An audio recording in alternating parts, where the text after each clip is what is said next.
তার চোখ ছাড়া এই পুরো জায়গাটা জাস্ট গর্ত হয়ে আছে, পুরো জায়গাটা গর্ত হয়ে আছে, মানে চোখ ছাড়া আর কিছু একটা চোখ তাও মনে হয়ে আছে, আর পুরো জায়গাটা জাস্ট একটা ভয়ঙ্কর গর্ত হয়ে আছে। প্রত্যেকটা পেশেন্টের কাছে আমরা গিয়েছি, উপদেষ্টা মহোদয় ছিলেন, সাজিদ ভাই ছিলেন, আমরা অন্যরা ছিলাম।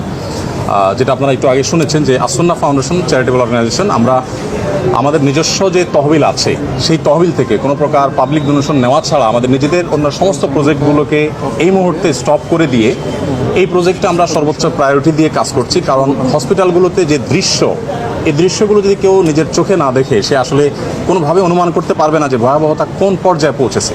এই মাত্র আমরা 1 ইউনিটে একটা এসডিউতে একজন পেশেন্টকে দেখে আসলাম, তার মুখাবয়ব দেখার পর নিজেকে কন্ট্রোল করা খুবই কঠিন। তার চোখ ছাড়া এই পুরো জায়গাটা জাস্ট গর্ত হয়ে আছে, পুরো জায়গাটা গর্ত হয়ে আছে, মানে চোখ ছাড়া আর কিছু একটা চোখ তাও মনে হয়ে আছে, আর পুরো জায়গাটা জাস্ট একটা ভয়ঙ্কর গর্ত হয়ে আছে।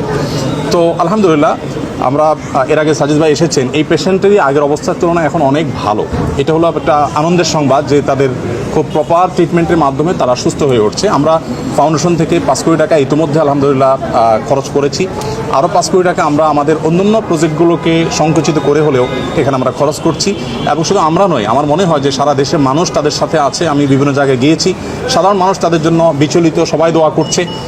আমরা আশা করব যে তারা খুব দ্রুততার সাথে সুস্থ হয়ে উঠবেন এবং ইনশাআল্লাহ তারা স্বাভাবিক জীবনে ফিরে আসবেন এবং শেষ পর্যন্ত তাদের পাশে সারা দেশের সর্বস্তরের মানুষ, বিশেষ করে আলেম সমাজ, মসজিদ, মাদ্রাসা থেকে তারা অনবরত তাদের জন্য দোয়া করে চলছে।